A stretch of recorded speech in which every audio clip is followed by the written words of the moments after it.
בספר משלי נאמר בחופשי רע, ויועצי שלום שמחה. The Pasuk in Mishlei sets up a contrast between Hoshei Ra and Yotzei Shalom, which itself is a radical kind of a delineation that for those who are always sowing or plowing evil, and they live with a duplicitous heart, where what they say and what they feel, what their intentions are, and what they do are at odds with each other.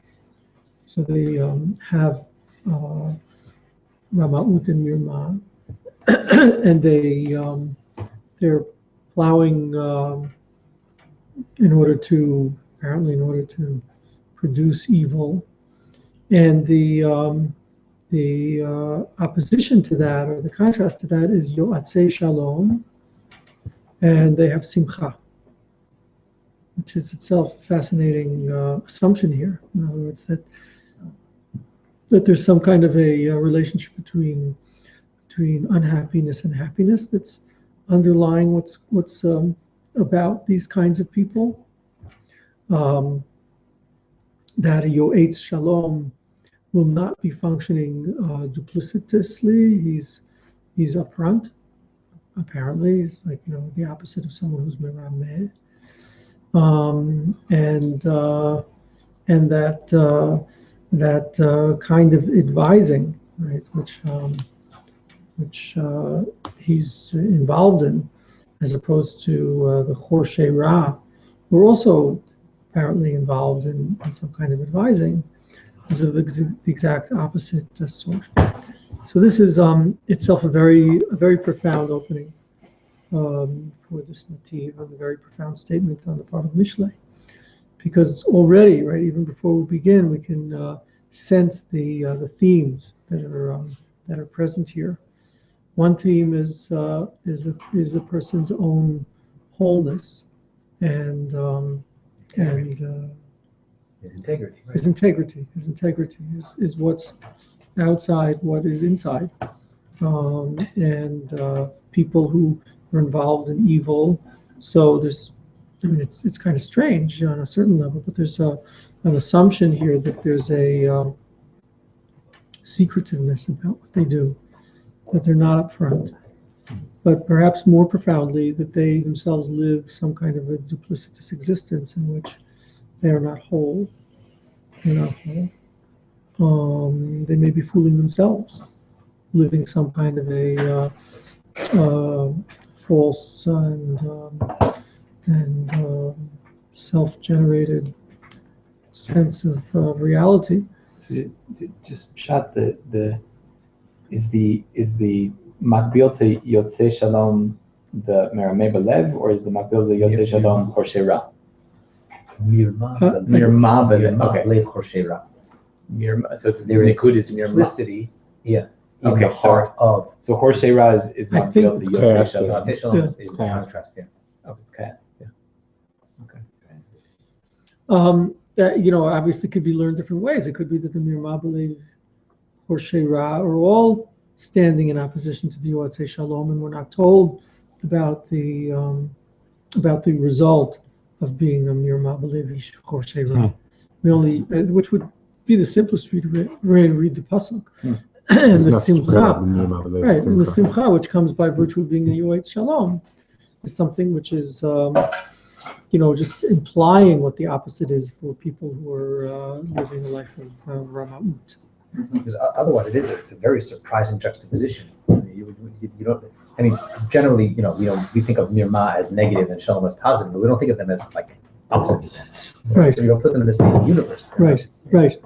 But when you begin to consider it, that actually makes a lot of sense that the person who's involved in Shalom is also going to be an integrous and honest person.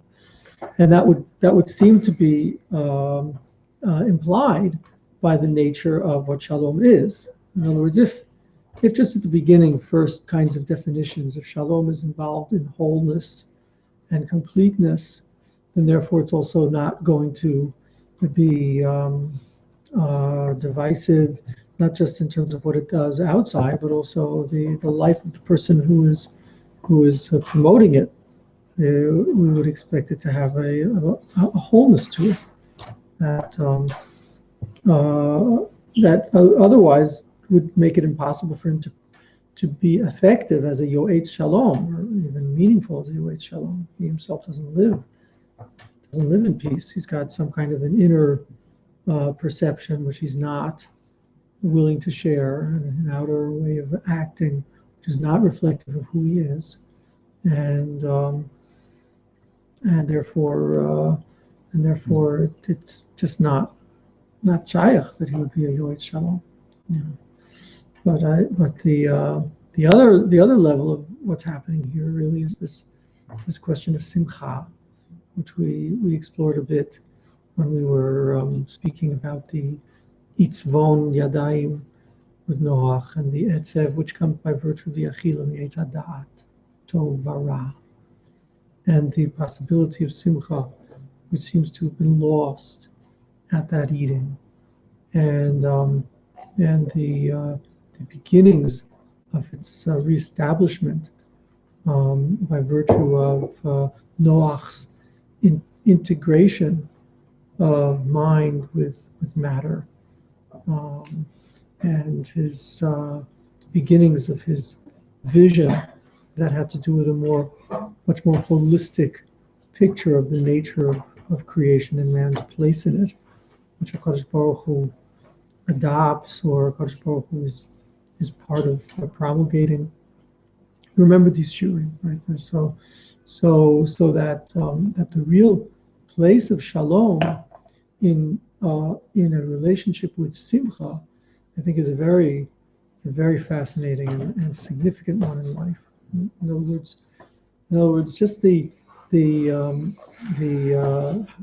divisiveness of da'at tov vara already produces some kind of a etzev.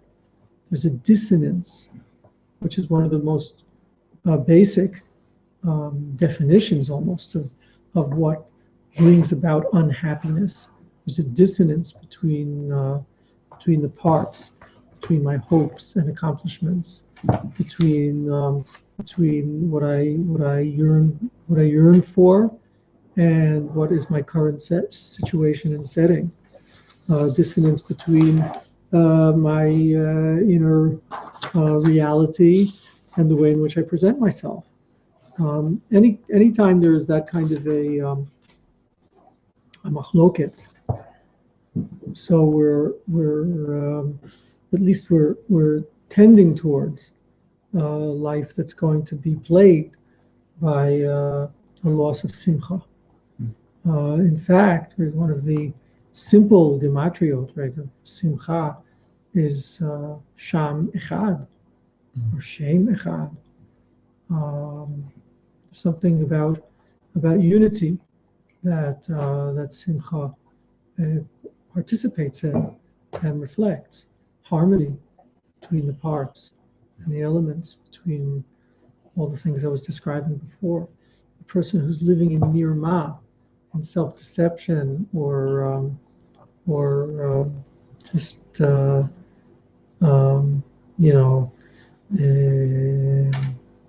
do you say hazayot in delusions, right? Delusions, which are of a disconnect sort of nature between himself and reality, is always going to be on some level or another suffering from a lack of vitality, because he's no longer connected with the vitality of life. It's all self-generated. He'll be suffering from a sense of having no place, because he's constantly simply asserting a place without it really participating in the nature of what is. All of these elements, right, of what we would look at if we were looking to define, distinctions between simcha and etzev, are going to be relevant to the question of living a life which has shalom in it, or living a life which is not of shalom. So this opening is very telling, right? Describes some of the most basic issues in human aspiration. To be sameach. To be sameach is probably one of the most yearned for expressions of human life. It's like, just to be happy, So that also is going to have to be part of our exploration here of the nature of shalom, and what it is that it offers us. So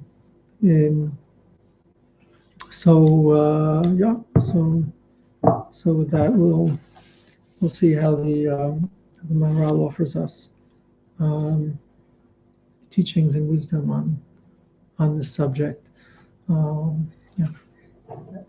Just one.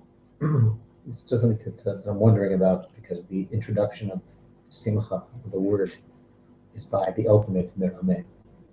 Isn't that fascinating?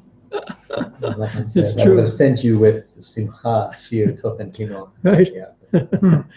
Right. That's beautiful, because it's so fix it. exactly. It's so indicative of what exactly Lavan would always do. I mean, just his name Lavan is the ultimate expression of the way he uses that kind of trickery. Right? And so perfect. I mean, that it would come out of the greatest Arami, or the Ramayi, Lavan, for the first time. It's like very telling, beautiful, right? Also what David said about integrity, as I read the pasuk, I was thinking of was the rule of tzaddik, yishur lev simcha. So there is some kind of like parallels in Mirma, the lev, and we're saying yishrei lev. Right. Yishrei has simcha, and the lev, I guess, doesn't. Yeah, very much. I mean, the time that simcha is first mentioned as being a true expression of simcha is v'racha v'samach v'libo, which is what is just such a expression of joy and appreciation of achievement, that needed to be defined as coming from his heart. Because if it was just an external simcha, so then obviously that would just fed the issue that Moshe Rabbeinu was concerned with. But it's fascinating because Aharon HaKohen is the first to be Sameach, and Aharon HaKohen is also the Rodef Shalom, and is the one who's Mevarich et Amo Yisrael Bashalom, right? The one who Yasem Lecha Shalom all comes from the power of Aaron. So that's fascinating that it would be, he who introduces Shalom and introduces Simcha into Klal Yisrael. The halacha has it that in Chutz La'aretz you can't do Birkat Kohanim, at least according to the Ashkenazic Psak. And the Rama says it's because people aren't happy. And that has to do everything with the difference between being in Galut and being in your own place, integrity of your authentic indigenous reality, as opposed to one which is disconnected and distant, it's not unreasonable to suggest that since the ikar of the Birkat Kohanim is the Yasem Lecha Shalom, so that's something which is impossible if people are not happy. I mean, that's almost, putting it that way is almost a cliche. Like, obviously, people are not going to be b'shalom if they're not happy. The chiddush is that people who are not b'shalom will not be happy. And there needs to be this, there's an interplay between them. And somehow being joyous and being able to be joyous is going to enable one also to participate in the shalom. This raises a very significant problem in terms of a complete lack of context for what the word simcha means. Yeah, that really needs to be explored too. He doesn't have a nativa simcha. No, but what I'm saying is that if we're going to accept, and it sounds very logical to me, this notion that someone who's not b'shalom can't be b'simcha. I'm thinking also about the connections to Nevuah and Shurat Shekhinah that are very deeply connected to simcha. That's right. So then what it says to me is that this word is a complete and absolute enigma to us. We're using it that's not actually an enigma, that we are actually misusing it constantly. Simcha. Mm-hmm. And so therefore that there's a category of experience which we're lacking. And there's another, we've already established that it's noteworthy that false simcha appears first in the course of and that therefore there's like a flawed hekesh we're making from, okay, I might not have simcha itself, but there's this like tam shel simcha or this other type of, and so I'm trying to make a hekesh. If this is what the external superficial simcha looks like, well then the true simcha of Shalom must be like more or fuller. Whereas from what you said, it implies to me that actually the category of experience that we simply lack. And so therefore, how on earth are we supposed to access it? Amazing, yeah. It's become it's a desperate situation. It's a desperate situation, and we're living in such turmoil. And there are those. In excess, you see it. Mamish, you just look around, you see people. Yeah, but etzev. And what you're suggesting is, it's not only that we're going to need to discover in the course of the Tiva Shalom the meaning of Shalom. We need to have a definition of what Simcha is, because these seem to be absolutely connected to each other. I mean, that's just an amazing, confluence between Aharon being the first to be happy, and also the one who was Mevarich Amo Vashalom. And the truth is just embedded all the things that he's involved in, but embedded in that is exactly what Moshe Rabbeinu was concerned with, is that he's going to have kin'ah towards him. And the reflection of his not having kin'ah, which of course is the root of the first lack of shalom between Cain and the first violence between Cain and Hevel, the fact that he doesn't have kin'ah in his heart and machloket, in his heart, is the fact that he's happy. Mm-hmm. So you see directly that these things they expose each other. expose each other. You put it like that. So I hear your calling to a need to define better, like what we mean by simcha. We're just talking about like the usual way in which we relate to someone being happy or not being happy, and that wouldn't seem to necessarily have to do with shalom. I mean, if it's about dancing and dancing for joy, so is that related or not? It would seem to imply something much deeper going on here. And though he doesn't have Nativ Simcha, we have seen elsewhere from the Maharal that he, to a certain degree, defines Simcha as the emotive state of Emunah. The emotive state of shlemut. Of Emunah. Like, Emunah? Yeah, this is by Chet Moshe at Mem. Beautiful, of course. Yeah, that Moshe Rabbeinu in losing and Yan lo ha'emantem b'lakdisheni le'nei b'nei Yisrael. So that was a reflection of having lost simcha. Yeah. Right, as having lost simcha. The Maharal does say that there. That's also very telling. Mm-hmm. Yeah, these are all really very valuable for a first exploration. Just one other thing that I would point out is that we've discovered in our exploration of the very simple teachings of the Rambam, very simple but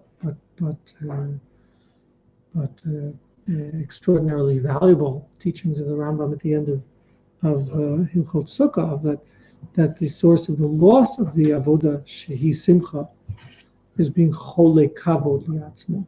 Has to do with cholek, has to do with some kind of separating yourself out, taking yourself apart from the holism of the vision. And so, like, as soon as you enter into that kind of a self-conscious state of, like, are you noticing me? Are you seeing me? Or etc. etc. So then you lose your ability to be samech.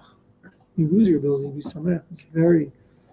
I think we all know this experience. It's like you just like shift into a sense of intense self-awareness. Tense self-awareness.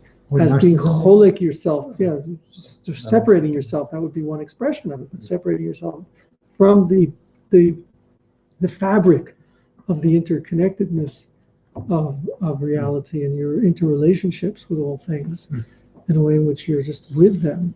When you divide yourself from that, so then the simcha just disappears. Now you're back into anxiety, which is vayetzer lo. In this week's parsha, right? Not this week's parsha, but vayetzer lo, and in terms of tzara, of bounding yourself and creating tzara. So these very profoundly related. Yeshua. One other thing to throw into the mix, the first time that Shalom appears in the Torah is in Vayetzer. Vayomer lehem ha'yadavim et Lavan ben Nachor v'Rivka yadanu. Vayomer lehem ha'shalom lo. Vayomer shalom. So I was struck that the headquarters for Shalom is by Lavan. Yaakov Avinu asking, does Lavan have Shalom? Baal Turim says, Lo amru Shalom lo, ki ein Shalom amar l'Rishayim. So it doesn't really have Shalom. So again, beautifully setting up the contrast. The contrast between like the Maramed. integrity. Hashalom lo, shalom. It doesn't shalom lo. Shalom lo. Shalom. Oh, wow. I get it. Wow. So just another piece in terms of the integrity, like, and that the headquarters experience of love and his book Shalom is by Lavan himself. Amazing, yeah. Bookending the Yaakov's experience with Lavan is that the shalom and the simcha. Absolutely, amazing, yeah. I just wanted to wonder, a little bit disturbed or sort of struggling with the question: do we have a definition for simcha, or do we have a wrong definition for simcha? Maybe it's something we don't know. Can there be one? There seems to, yes, I'm just curious about. I would appreciate hearing your take on it, because my take has always been that there are things like simcha and love, and simcha and ahava, etc., which are such basic human emotions that we instinctually know them in the deepest way, and then it's a question already of isn't there a vacuum that we're replacing with something false? And we really know that if we're doing that. And also, it's not do you have it or you don't, but you're somewhere on a spectrum. I'm naturally always wary of like asking the question of how are we going to define simcha, how are we going to define love? And these are emergent states, which I think always elude language, and yet it's something we know. It's something that the human being knows, either in its absence or in its presence. Is there partial shalom? The source would suggest otherwise. I think there's definitely a partial shalom. Otherwise, every time we do Birkat Kohanim, we're wasting our time. That's exactly what I'm wondering, but that's why I asked the question. Is that shot in the pasuk which Rav Daniel was pushing is that it's for the Yoatzei Shalom. I guess that's why maybe the pasuk says Yoatzei Shalom, right? Because that's already a process orientation. Because if simcha is a state of shalom of shlemut, then the Rambam says we're not not the shalom in Galut. There is only one thing which is absolute shlemut. Okay, so the pursuit of shlemut would be what produces simcha. Okay, we don't know yet. That's the process. We don't know yet. We're just at the beginning. Is sounding like a cautionary word around using the term definition. That to me is something. I didn't say definition. I said a category of experience. Well, no, you started off by saying it's hard to have this conversation because we don't have a definition. Okay, so and then you said that it's a category of experience that we don't know. Yeah. Now, both of those statements to me are like deeply disturbing, because I would say to say that any human being doesn't know it, to me is very, very challenging. In other words, doesn't know it in its perfection, doesn't know it in its full realization. But is there anything more human than to build our lives around this sense of something which we do know very intimately? Sometimes we experience it, and sometimes we don't. Like love, and if we ever try to put words to it, I think we'll find it very, very challenging. Mm-hmm. We can describe the fixings of it, the elements which allow it to emerge. Anyway, that's just. And yet,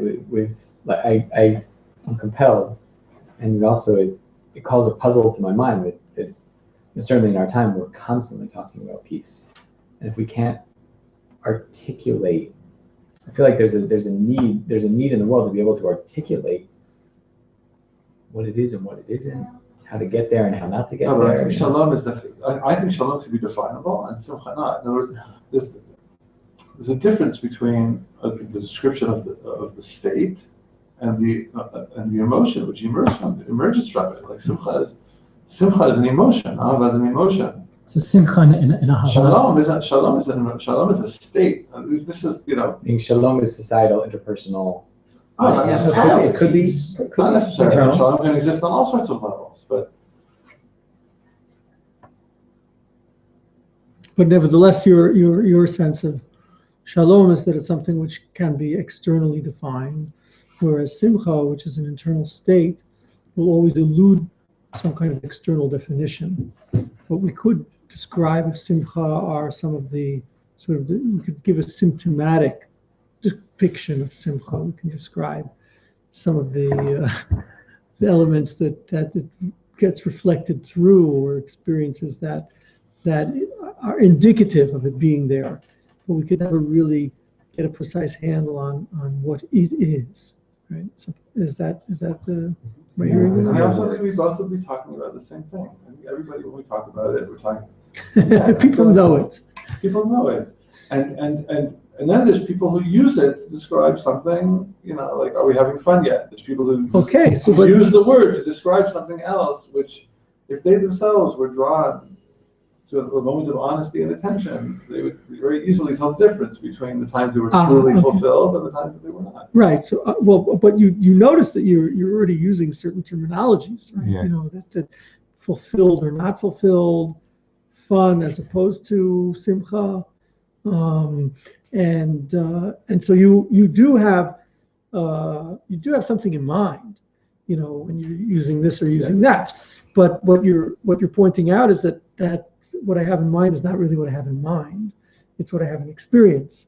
And so I can give labels to those different experiences, but then to actually define it would always be elusive, because it can never be defined by giving it a name or even a set of names, when I can only know it by experiencing it. It's so fascinating because I'm right now in a different context, taking on teaching the Moreh Nevuchim. It's just such an interesting book, and, believe it or not. And in his Hakadama, I mean, he does two things. First, he says, in his preface to it, it's like almost like a cover letter. He writes to this Talmud of his and says, I've decided basically, since after I saw how dedicated and devoted you are to wisdom, etc., and now you've left, so I'm going to basically write to you, and that's how the Moreh Nevuchim came about, by personal sharing with someone who, there was no other way to communicate. It was just Nebuch. There wasn't Skype. Baruch Hashem, there wasn't Skype. So we got the Moreh Nevuchim instead. Imagine if there had been Skype. It just wouldn't have gotten written. So that's the first thing. And then he, in his Pticha, in the actual introduction, he says, really what I'm writing about is names. I have to tell you about names. And it's so fascinating because it looks like this is how he starts it. He starts with the names. So he says, the Nevi'im use all kinds of words, and they don't fit our sense of what the divine is, etc., etc. But it's a very deep thing, because basically what he's struggling with is the nature of language. It's misindication of what it is that the words are meant to represent. There's always a misrepresentation of them on some level. And more profoundly, it's the existential circumstance of humanity, which begins its course of participation in creation by giving names. It's the first. So for him to open the Moreh with the issue of names is mamish to open the Moreh with the issue of man, and his inability to really contact existence as it is. It's curious when he wrote it in the vernacular. He wrote it in Arabic. Beseder, Anyan Bifnei Atzmo. Particularly if he's dealing with names, he's saying, what I hear that saying is, I'm not giving you precise Lashon HaKodesh like definitions. I'm giving you, I'm speaking to you in a language you understand in your heart. Well, it could be. I hear that point. That's definitely an important one, and I think we jive on that issue, which is that it's a concession. Which is that, well, you put it as a concession. It's a description of reality, a description of reality in which we live, and which Chazal describe in terms of the greatest Gilui, being HaKadosh Baruch Hu speaking to us through Torah, as being Dibra Torah Kilshon B'nei Adam, is not a concession. It's a description of the nature of what is. The nature of what is being that our contact with reality is always mediated by the mental reconstruction of that experience into some kind of a lingual format. It's because meaning and experience don't reside in language; they reside in people, and so therefore the failure of language will always be the fact that I cannot share your experience. That's right. Right, and so therefore that makes me so sad. It is that, but that's, I mean, if you read, like, this is the philosophy of language is the problem with the signifier and signified. You have to add the word fully. You can't fully share your Right. experience. Right. That's exactly what I was objected to before. It's not absolute. It's so hopeless to say that there isn't the common root of the neshama, tachat kisei hakavod, or the fact that we come from the same human being, and the genetic sharing, in which when I say a word and it resonates with meaning in you, there isn't. We are sharing something. But what you're doing then is transcending language, and that's my point. Is that language can serve as a bridge to create enough of a relationship, Right. so because the falsehood of language is this problem of signifier and signified. It's not where's not a little box that I can put my experience into and give it to you, right? But it appears that way. And so therefore there's a tremendous deception when we start to talk about, and by the way, the more meaning laden the word is, the less likely we share the definition. God, country, shalom, right? So I mean, if we talk about a dog, we have a representation in the sort of third party representation in the world, right?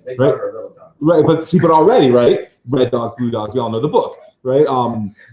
So what happens is if one approaches language as a medium for building an intimacy of relationship, then it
and the assumption is that on some level, what he knows to be simcha is close enough, or shares something essential with which is essential. I mentioned that before, which is essentially the same. That, and you hit the root there. The question that lies behind is there any objective experience that's being shared?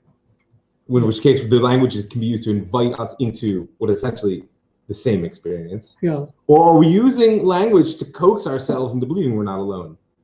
Right? Because I can evoke something in you. Yeah. Right? You're in a mood today. No, this is a real question. Okay. This is a real question. By the way, this is a real question. Don't think that this is not underlying many of the problems of. Eliezer said we talk a lot. We talk a lot about shalom today. Right? We talk a lot about shalom today. We talk about simcha. These are real questions. I meant that you're in a mood today because I wonder if you really cast doubt on that. Yes, I do. I absolutely do. Mm-hmm. Cast doubt on whether the we have experience access to elicited by virtue of him saying to Rav Aaron simcha is very different in Rav Aaron, or might be very, very different in Rav Aaron than it is in him. That's why I think the reference point is Shurat Shechina. It's not really communicating. That's why I think the reference point is Shurat Shechina, because that, at least in my understanding of the language, is as a people, our ultimate reference point for an experience which transcends our limitedness. Right? I mean that there is something outside of us, which is not just a construct of my mental processes and my own subjective experience, right? And so that the connection between Simcha and Shurat Shechina, right, is the fact that we are all participant in an experience which transcends our limited capacity. I'm wondering whether you're an idealist. In other words, are you positing there being some, ideal, autonomous reality of simcha that's kind of there somewhere, and that we're, more trying to access. Yeah, is that what? No, I'm just pointing out that without the idealist assertion, then the notion that we're both having the same experience if we call it simcha. I think why does it have to be identical? There's an assumption, if I'm hearing underlying this argument, that somehow consciousnesses are so wildly different one from the other that to bridge the gap would take is just entirely impossible. But I think the opposite assumption is equally tenable, that we share so much in common, you and I. We are both placed in such similar circumstances, being embodied in even our genetic code is far more similar than it is different. Our situations and our cultures and our language and our time are similar enough that bridging that gap is like perfectly tenable. That we can, not saying that we can communicate a full load of 100% clarity, meaning that we could tick every box of but that, yeah, we could get a message across. I didn't say you can't communicate. I said that you can't share experience. Sure you can. You just can't be identical in it. So then the question is, what do you mean by share? Right. Okay. Good. So there, I think we might be looking at gradations and a scale. In other words, you were agreeing that there is some level of sharing, and so the question becomes, what do we mean by share? Right. I think you put that well. What do we mean by share? What does communication, create of community of commonality? If you don't climb up the idealist tree, then you're going to have to answer that question. Right. So what we've explored in the past, and doesn't matter whether it's from the past, really, is this amazing, really amazing introduction of language to reality, which comes by virtue of HaKadosh Baruch Hu's declaration, ontological declaration, that lo tov heyot hadam levato, and that from there language emerges. But that itself implies that language is a product of some kind of an interaction between self and external reality, and the giving of names to things. In any case, that's. Yeah, but to go back to this, like this sense of like, so when I say simcha, like, since it's a reality which is experienced, is it legitimate to give it definition? And I think yes. I mean, it needs to be given contours. You yourself are suggesting that we need to know the difference between just having fun and really what simcha is. Can we define that, or are we just going to leave that as you know it when it happens to you? I think we can. I think we will be able to. Okay. I think I can now to a certain extent, already. But okay, but I think Beseder in this, yeah. We have associated simcha with malchut here, and what Rav says as it's emergent of. Okay, I see that this is just becoming unavoidable, and that is. What happens to Abraham in Parshas Chayei Sarah? I was not going to do it. It was open when you sat down. No, but I know I did open it, and then I said, no, this is really interesting, But now, I mean, if you're going to talk about Malchut, then we cannot not talk about Abraham discovering Bakol,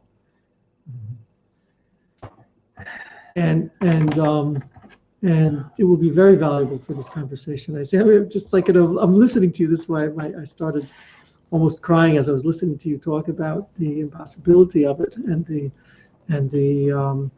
struggle, and the question of outside of us or inside of us. Is this something which is we're sharing, or is there something else out there that we're yearning towards? And so this is actually spoken out by the Ramban on that pasuk. So.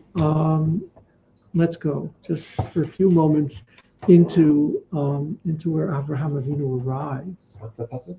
The pasuk is the first one of Chavdalid. And just to remind us of our own context for understanding Abraham's journey from Lech Lecha through Heye Bracha to the Aretz Asher Ar'eka, to Hitalech Lefanai V'Heye Tamim, that your shlemut is by virtue of your being in an ongoing dynamic. The discovery of a brit shel ahava, which is an entirely new sort of brit, which is the result of his willingness to be Hitalech Lefanai. The realization that love has everything to do with my openness to become reformed by the relationship with my beloved. We spoke this out, right? To be reformed by my relationship with my beloved. This was a brit which was not with Noach, and it was not the brit bein habatarim, where God was still either walking with or prodding along, like the way the Medrash described it, but rather, that I too am in the mivoot ha'afelim, and you're being me'ir lefanai, is a depiction of two who walk together and are formed by that walking together in a derech. So these were things that we spoke out and we discovered along with Moshe Rabbeinu al Har. And then we kind of left it there.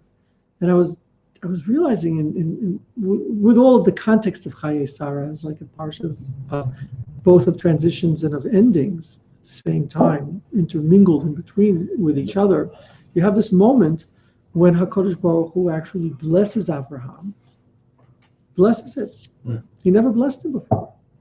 Hashem berach et Abraham bakol. And then you find Abraham talking about his life and and telling the Eved about HaKadosh Baruch Hu having taken him out, etc., etc. And you have a real sense that Abraham is really passing things on to where they're now going to go and letting go. But what this Hashem berachat Avraham bakol? What is this bakol? So the Ramban goes to great length to tell us about this bakol, and it's very important to him to tell us about the bakol because there are just so many interpretations which don't seem to make sense, and in any case, it seems so vague. Bakol. What does that mean to bless him with everything? How can you bless him with everything? What does that mean? So Rashi kind of backs down to a certain extent. Well, Bakol is the gematria of Ben. And since it's the gematria of Ben, so Avram noticed that he's got a son and now he's got to get him married. Which is really deserves its own exploration, put it like that. Like what's going on there in Rashi. We'll leave it that way. But what the Ramban brings is that really Bakol is a reference to the Malchut. Kol is a name for Malchut, and that his having been awarded Malchut is actually the expression of what it means to be Heyeh Bracha. Not that the Ramban doesn't say that, but what seems to be is that since the nature of Malchut is exactly that emergent reality, which comes by virtue of my participation in what is, and my reformation of what is by virtue of my participation in it. So where Avraham has arrived is at the realization of that, which is the realization of what it means to be Heyeh Bracha. Now this is of course going to be the case because the great gift which HaKadosh Baruch Hu gave him is the Hey, which is the letter of the Malchut. It's the letter of the Malchut. So he's given Bakol. So the Ramban says that this has to do with the nature of what a bat is, that a bat is actually a kli. And then he says the following, this is where it takes me in what we've been describing. He brings a medrash. And in that medrash it says the following, that a story from Shir Hashirim Rabbah. Sha'al Rabbi Shimon ben Yochai et Rabbi Eliezer Rabbi Yossi. Efshar shamata me'avicha ma'u ba'Torah she'itra lo imo. You ever hear an explanation of what that pasuk is? Now, this is a pasuk which is talking about Shlomo HaMelech, who's been crowned by his mother. I mean, it's not that hard to figure out what it's referring to. I mean, Bathsheba had everything to do with the Atara that Shlomo HaMelech had. We just read it. Yeah, and it's beautifully the Haftorah. The Haftorah of Chayei Sarah, which is not just about being Zakein, but also being about awarded Bakol, really. So Amarlo Hain. Yeah, he did. It's just like I love that. Yes. Classic moment. Yeah. So tell me, hey ach. Now this is crucial because the formation of Malchut is itself the interactive property. So it would be impossible for Rabbi Eliezer to tell even Rabbi Just Shimon up and Bar say it, Yochai by just, the giving over of the knowledge. He needs to really desire it. So yes, Amarlo, Mashal Melech Shahitalo Bat Yichida, Vaya Mechabava Yoter Midah. He loved her too much. Vaya Koreota Biti. Which, by the way, I mean, Vaya Mechabava Yoter Midah Vaya Koreota Biti. What else would he call her? By her name, perhaps? I think that's the thing. Like a I don't know. princess. Like with an honorific. Maybe with an honorific. I think it's BT. You're my daughter. You're my daughter. Which is like we saw with Yishmael Kohen Gadol going into the Kodesh Kodashim, and Kodesh Baruch Hu saying to him, Yishmael Bani, Yishmael Bani, you're mine. You and you'll see in a moment why this is so important. But there's something about something about it being mine. So then, lo zaz mi chabava ad shekara ota achuti, velo zaz mi chabava ad shekara ota imi. Kach betchila chibev HaKadosh Baruch Hu et Yisrael Quran biti. Hadahu dichtiv shim'i bat ure'i. Velo zaz mi chabava ad shekara achuti, shenemar pitchili achuti rayati. Velo zaz mi chabava ad shekara imi, שנאמר, הקשיבו אליי, עמי ולאומי. It doesn't say לאומי in the ktiv, it says לאימי. לאימי ktiv. It's a ktiv chaser. So that in the Nimshal, HaKadosh Baruch Hu is endearing Klal Yisrael, first as a bat, and then as an achot, and finally as an ima. That's now. So what was disturbing to Rabbi Shimon that now Rabbi Eliezer is solving? It's obviously the question in the interchange between them. And what may be is something of the conversation that we're having, namely that what could it possibly mean that the bat is actually offering the generative power to the presence or reality of the kingship of the king? What could that possibly mean? How would it be that we are the generators? I mean, I see us as the recipients. More deeply, is it so that we truly add something here in being a bracha? As long as we're the bat, so we are born of, and we are the container for, and we are the revelation of, and we are the co-creators with. But as soon as you move the bat into the original existence of the presence of the creator, so that's are we actually, yes, bringing something new, or is it simply there's some ideal there which has already been set, and all we're doing is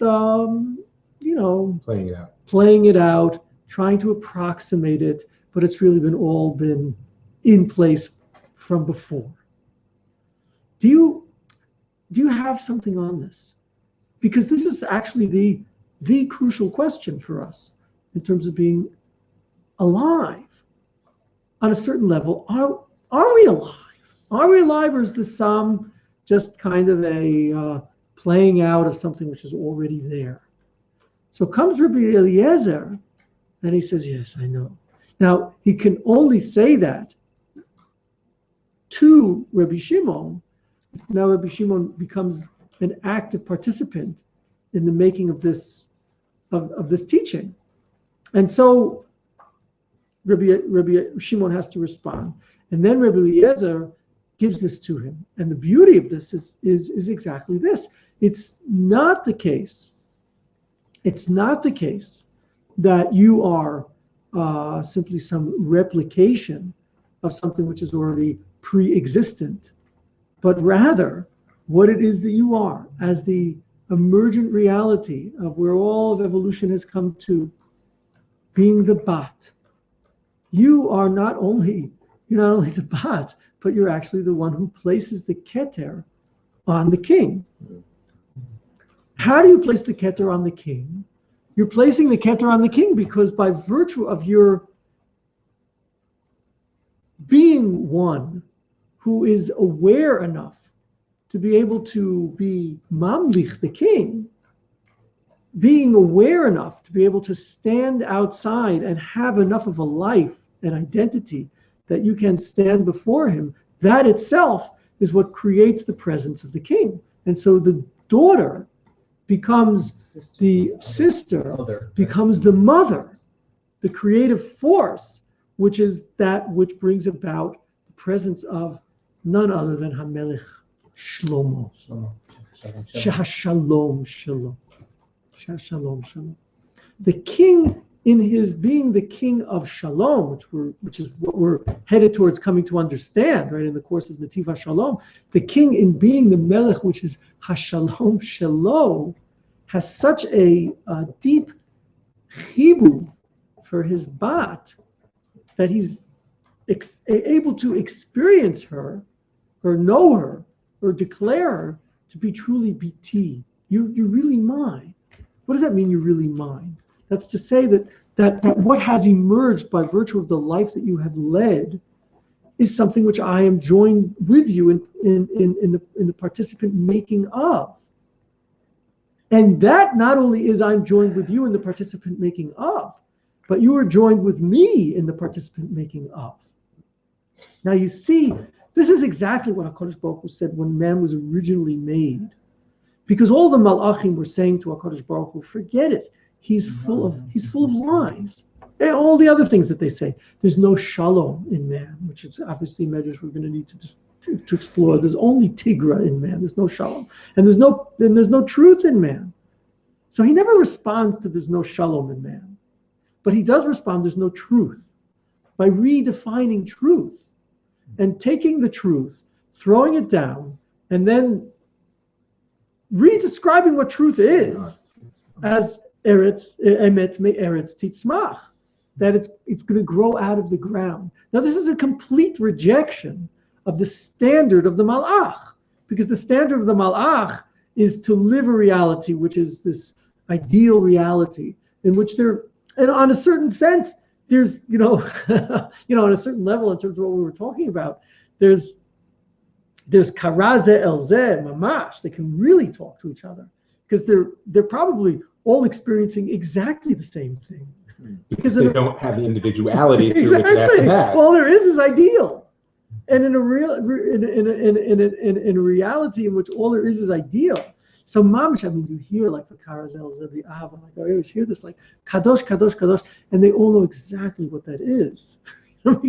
because there's not only is there no individuality, there's none of what we call consciousness. And therefore there's nachat ruach.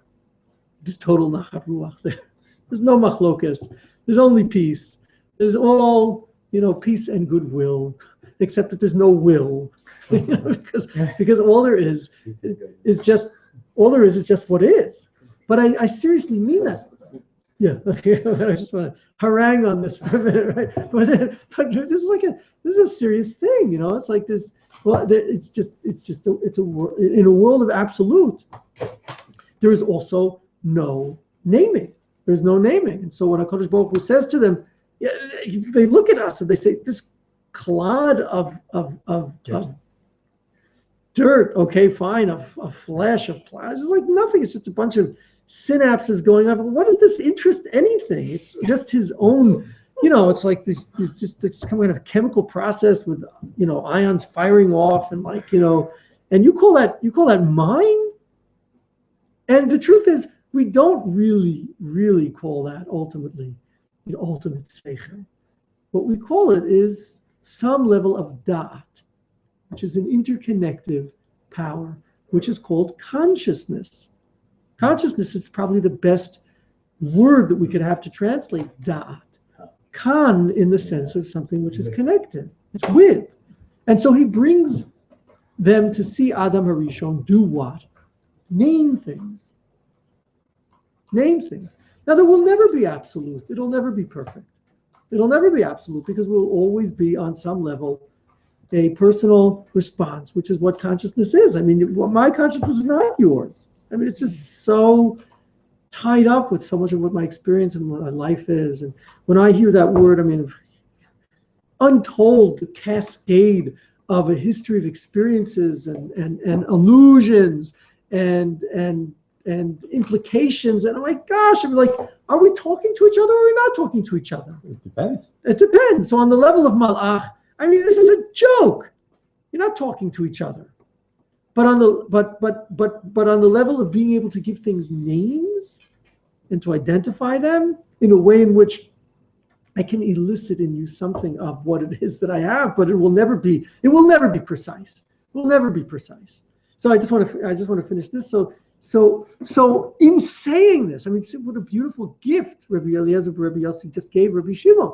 He gave him life. He gave him life. That's an awarding of existence. This does mean something because what you have done in being the daughter is you've actually arrived at the generative power of creation. You're there, so to speak, right? You know, you're there with its generative making, giving the king his crown. So then Rabbi Shimon gets up. We'll just finish the medrash, right? Rabbi Shimon gets up, kisses Rabbi Eliezer, come around, right? Kisses Rabbi Eliezer, kisses Rabbi Eliezer. Amar Rabbi Shimon, thank you, Ben Yochai.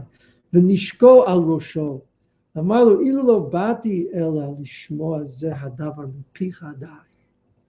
Now that's, I believe that's a far more profound statement than just, you know, if I had, certainly more than that. But it's ilu lo bati. What do you mean by bati? Bati, exactly. I can hear ilu lo bati if I had not come into life except to hear this, because this has given me life. This has given me life. This means that like what I'm doing is not some kind of a compromise or you know, what was the word you used? Thank you, concession. It's not a concession. This is what is. This is what is. It's not like a neblech, you know, if we could only have been malachim. Not if we could only have been malachim. This is what is. And yeah, so actually the problematic of communication is the indication of the greatness of what it means to be a human being. Because in the problematic of communication, so we're establishing the reality of a separate consciousness, which is your real life. That's your real life. This is for real. This matters. It's not like you blew it. You made this mistake. You misunderstood. Now you have all these associations. Oh my gosh, if I could just cleanse myself of my past so I could really experience what is now. That's not to be the bat who is otir the atara on the king. That's to be a malach. That's to be a malach. That's not to be a man. Now this is so beautiful in terms of what we're about to explore. First of all, it seems to me that there's an underlying implication also in what the Ramban brings here of this ilu lo bati el lishmoa davar zeh dayai. This is in the pasuk. Exactly, this is in the pasuk of Avram having become zakein ba bayamim. To ba bayamim really means to have entered into his days. I mean, we've all heard enough of the Musar Torah of like, you know, Babi, I mean, he came with all his days, means he didn't waste one of them, and so therefore, get your life together, man, you know, and stop wasting your time. It's much deeper than this.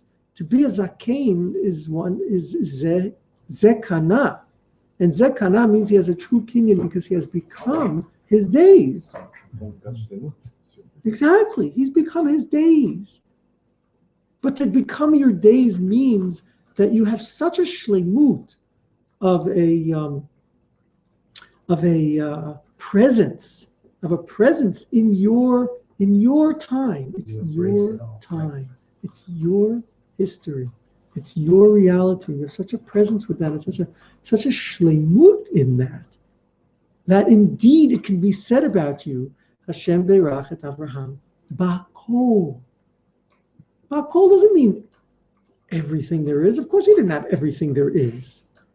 Ba'kol is an awareness of self which is so present to the wholeness of what I am, that I can truly experience what I'm meant to experience, what I'm meant to experience as I have evolved with all of the days which I have been given. It's a real shleimut with what I am. That's what it means to become a zakein. You're not in the chase anymore after becoming more, acquiring more, achieving more. You're ba bayamim. I've entered in my days, and I know them with a kind of a wholeness which gives me my very, very unique consciousness. Which, yes, it makes it on one level impossible to fully communicate to you what I experience when I experience simcha. It's impossible to, but nevertheless, we share because we share not in the ideal sense of both being able to describe the ideal meaning of simcha, but the human meaning of simcha, which will always be different for each person as he experiences it, because it comes with the fullness of what his life has been and what his life is. That's what it means to become a zakein. That's what it means to become Baba Yamim. And that's what Rabbi Shimon means, Ilu lo bati, el lishmoa davar zeh dayai. But the beautiful moment really is when he kisses him. Mm-hmm. Because that kissing is an experience of that sharing, but also the limits of the sharing. Mm-hmm. There's a separation implicit in it. Exactly. Right. I mean, that's also implicit in there. Remember the context in which the drasha comes. The psukim that brings in the drasha are exactly indicative of those things. The achoti, it's pitchili achoti. Become take an action. Assert your otherness. Beautiful. Assert your partnership, and then others. Assert your role. Each one of them, right? Each one of them is right. Yeah. Exactly. And then ami umi, that's the melech v'lo am. That's the atara in that person. It's first shim'i bat uri'i. She's very much standing outside and listening. Right? Then it's pitchi achuti. There's something which is of an equivalence between us. And then finally, this akshivu elai ami umi. You are hearing me. You are hearing me, even though you're my mother. There's a lot more here to explore, but this is like wow. So this is mamash hamelech shalom shalom. This is mamash hamelech shalom shalom. I mean, this is what everything has to do with what the meaning of shalom is must reflect, and certainly will stand in direct opposition to someone who lives a life of nirma. Any kind of dishonesty, any kind of disingenuousness, any kind of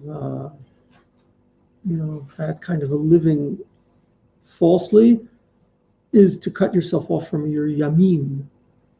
And as soon as you're cutting yourself off from your yamim, you're no longer b'shleimut. And then you lose.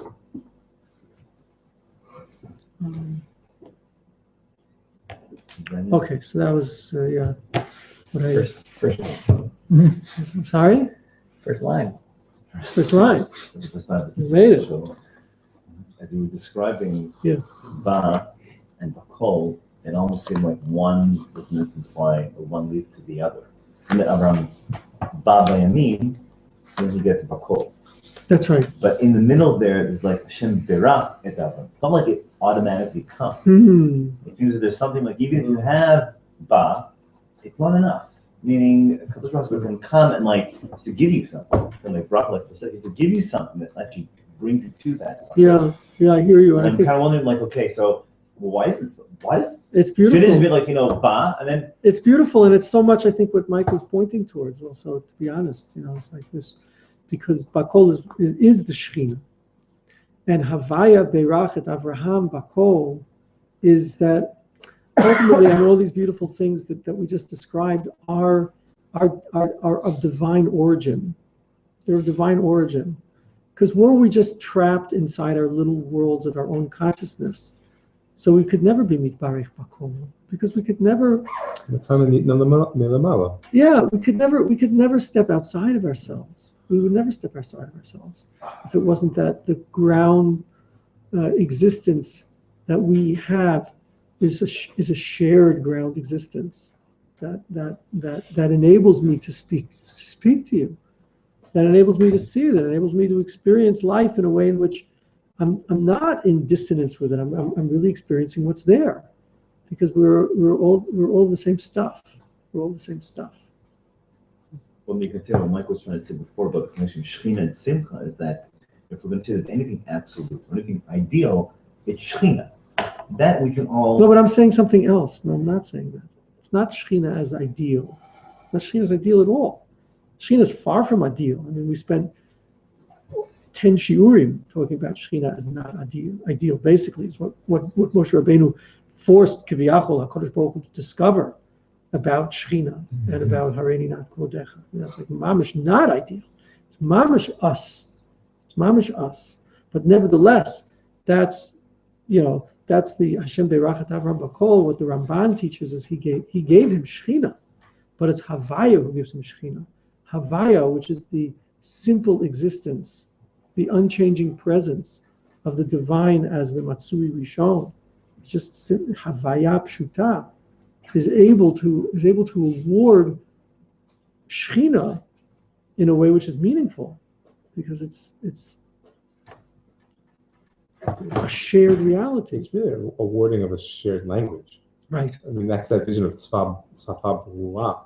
Yeah. That's so bound up with Geula. Yeah. So yes, I agree with you, but that's exactly the point, that you can't have any of the things that I'm describing if it's not that we really share a ground of existence which is one.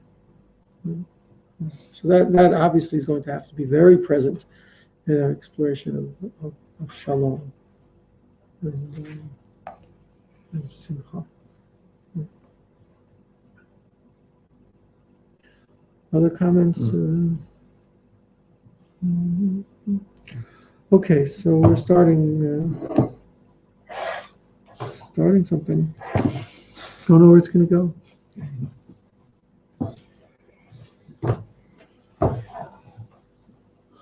Which is the best thing about it.